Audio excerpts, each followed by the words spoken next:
Hello there, welcome back to Beauty Bee and to the 6 lip products that always seem to end up in my purse.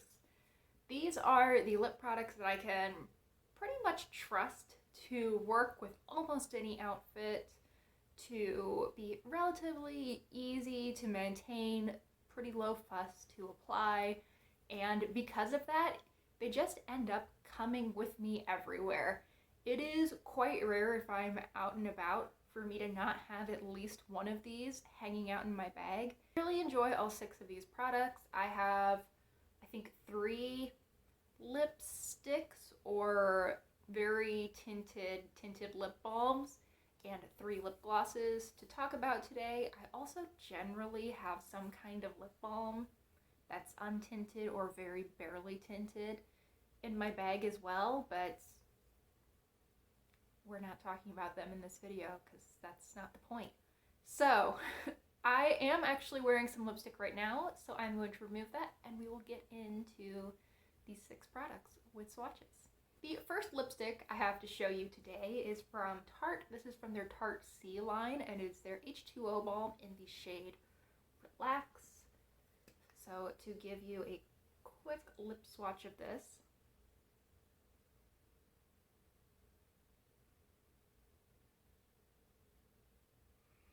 kind of a pinky nude, maybe it has a tiny hint of coral to it. Overall, pretty easy to wear, probably, I would say, if not the most pigmented, then the runner-up of most pigmented lipsticks that we'll be talking about today. I quite like the formula on these. I don't think it's super moisturizing, but I think it strikes a nice balance between moisture and color and not being messy. And it's just an overall quite nice formula. These do not go quite as quickly as a lot of other really creamy lipsticks do. There's a little bit more stiffness to this product than you'll find with a lot of tinted lip balms.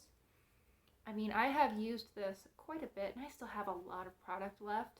I've had problems with the Tarte lip quench balms in the past of just flying through them at a rate that's like not sustainable for me to purchase them, but I do not have that problem with these products, which I very much appreciate. Because I don't know if I explicitly stated this at the front or not, but we're going to work from lipsticks to lip gloss so that maybe my lips and more importantly the skin around my lips don't hate me too much by the end of this video. The next one we're going to be talking about is from NARS. This is actually the first of 2 NARS products we'll be talking about today. And this is the Afterglow Lip Balm in the shade Dolce Vita. First of all, the packaging on this is beautiful. I love this metallic pink. Yeah, it does get some fingerprints on it, but it's actually not too bad in the big scheme of things. This is a quite tinted lip balm. Again, quick swatch.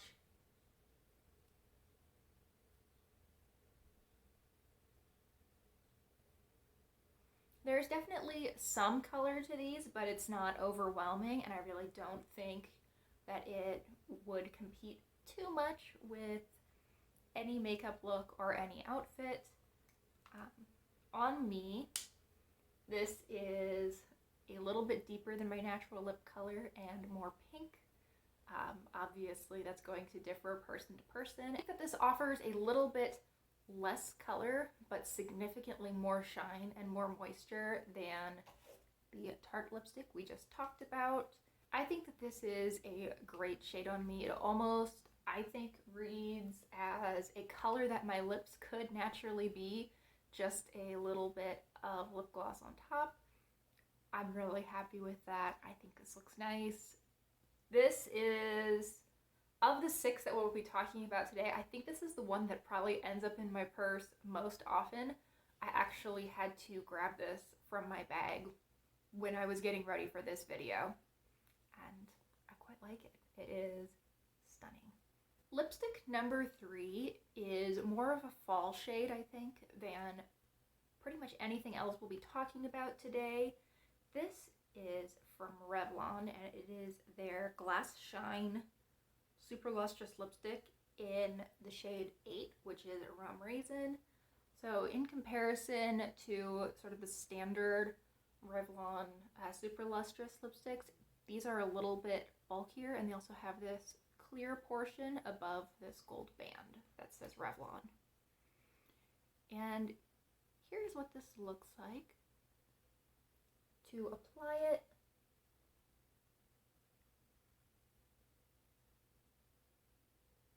this is definitely deeper than the other shades that we've talked about today. I have heard, though I don't know how true it is, that this is a really good dupe for Black Honey from Clinique. I do not have that lipstick. I've always kind of wanted it, but if this is indeed a good dupe, I don't think I need it because I'm really happy with this lipstick. They have quite a pleasant scent to them. They're very sweet. I'm not exactly sure what it's supposed to smell like. I'm awful at identifying scents like that. However, while I can smell it right now, freshly applied, this isn't something that I continue to smell throughout the day. So unless you are very sensitive to scents, I don't think this is something you would want to avoid for the scent. The color on this one is a little bit deeper than the two that we've looked at previously, but it's definitely not deep and dark. This lipstick you can definitely blot down a little bit to make the color a little bit less intense. Additionally, you can build up the color just a little bit more. I will put on another coat and we will be able to see that a little bit.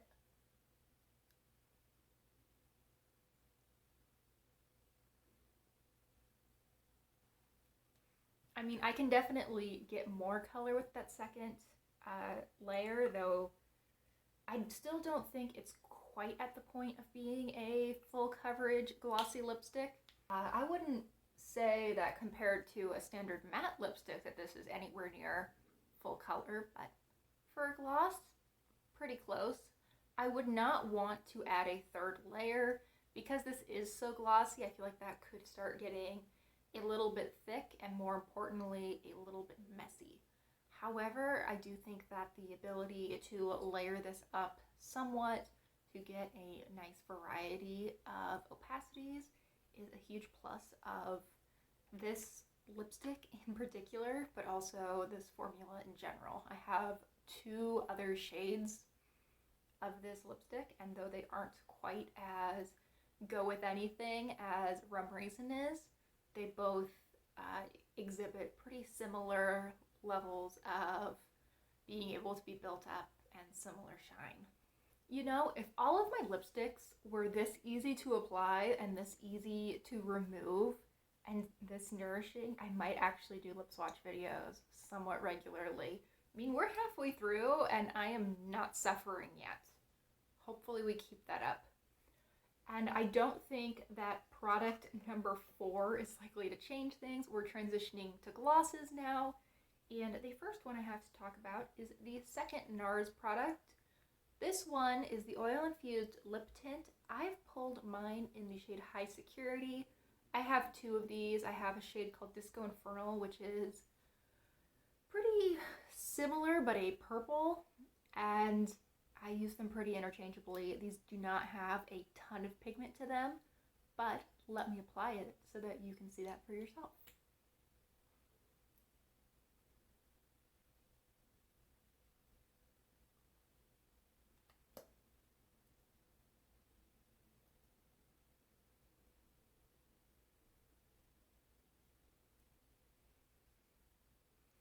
So there is definitely a little bit of color to this. This is not a perfectly clear lip gloss. However, it doesn't add a whole lot of color, and I don't see a big difference between the pink and the purple. However, I do think that this gives me a nice amount of shine, and this is kind of a different formula for a lip gloss. It's almost more like a gel than that creamy formula I think we're all a little bit more used to. This has a little little bit of an off smell to it. I don't think it has actually gone off. It still performs well. I don't notice any weird taste. But the smell on these is just not all that pleasant to begin with. I don't know what it's intended to smell like. Again, not good at that kind of thing, but it's not super pleasant, but not something that I notice after I'm done applying. These wear pretty well for a lip gloss. Obviously, if you eat, game over. If you drink, depends how much, but it's not the kind of thing that's going to disappear just from talking the way some lip glosses do. On the flip side, though, it's not as moisturizing as many lip glosses are. I would say that of the three we will talk about today, this is probably the least moisturizing, but the longest lasting. I like this color a lot. I enjoy this formula quite a bit, and I just think it looks really pretty, really healthy, and like everything else in this video, could go with just about anything I wear. Gloss number 2 is quite a bit deeper. This is also the newest product that I have in this video by far. This is from the Balm, and it is the Plump Your Pucker lip gloss. Mine is in the shade, I do not know, Extravagant. The Balm changes from product to product where they put the product name, and it really bugs me. But this is kind of a berry lip gloss with a little bit of shimmer to it. Applying it, it does go on more sheer than it looks like it might be in the tube.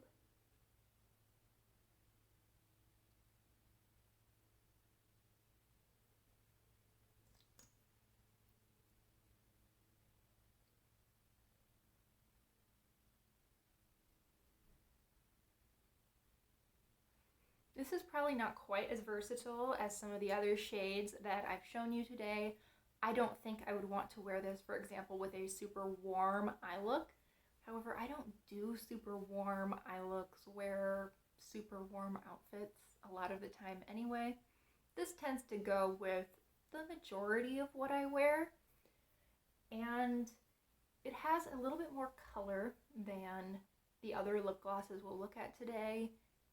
It is a berry, I would call this sort of a muted raspberry shade, and there is some shine to the product itself, as well as the little bit of glitter that is inside this formula.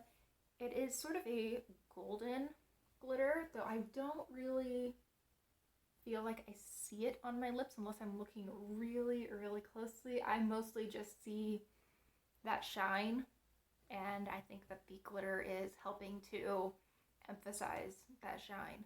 I've already started to find this in my bag, even though I've only probably owned it for 3 or 4 weeks. I imagine that I will use it a little bit less during the fall when my makeup does tend to get just a little bit warmer. However, in winter, I think this is going to take up practically permanent residence in my handbag, because I think that during winter, this is just going to go with practically anything that I wear. And then the final shade is another lip gloss, though the brand wants to tell me that this is a liquid lip balm. This is from Rowan. I have mine in the shade Charlie. The packaging on this is really fun. I like this clear lid with the gunmetal band. It's quite pretty. Now this is quite a lightly tinted product. We'll see that as I apply it.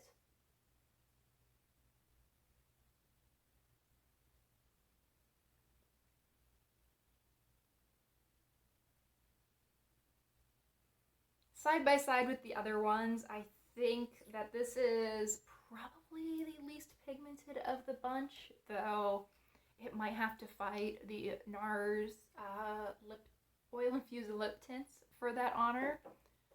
This does have a little bit of a minty tingle. Actually, let's take 1 second and identify which ones of these have had that minty tingle. A lot of lip balms, lip glosses seem to have. So the Rowan one has it, and I think that this is probably the most prominent of that minty mentholy tingles scent sensation combination. The Plump Your Pucker also has it to some degree, and then the Tarte C H2O balms also have a little bit of minty tingle, though I would say that these are more on the menthol side, while these two are more on the mint side. That doesn't matter to everyone, but I don't particularly like the minty tingle. It's something that I don't mind, but would always be fine leaving out of a product. So I thought it was at least worth mentioning. Back to the lip product that we're actually talking about right now. This is a really easy, everyday, wear anywhere kind of color. I take a little bit of issue with them calling this a liquid lip balm because I feel that suggests something more nourishing and just less very mildly uncomfortable than this is. Like I said, I would skip the minty tingle with pretty much any product, and I think it stops this balm from feeling quite as nourishing, quite as soothing as it really could have been. But I do like the effect a lot. I feel pretty wearing this. I think it pulls a look together quite nicely, and it's the kind of thing that I could easily see myself wearing when I'm not wearing any other makeup. Are there products that just end up in your purse all the time? I refuse to believe that I am the only one this happens to, and I would love to hear about the products that just end up coming with you wherever you go. This is also, I think, the third day of my low buy when this is going up, so I don't know that I'm fully ready to face that temptation, but let's go for it. Thanks again for watching. I really hope you enjoyed today's video, and I hope that I will see you all in the next one. Bye!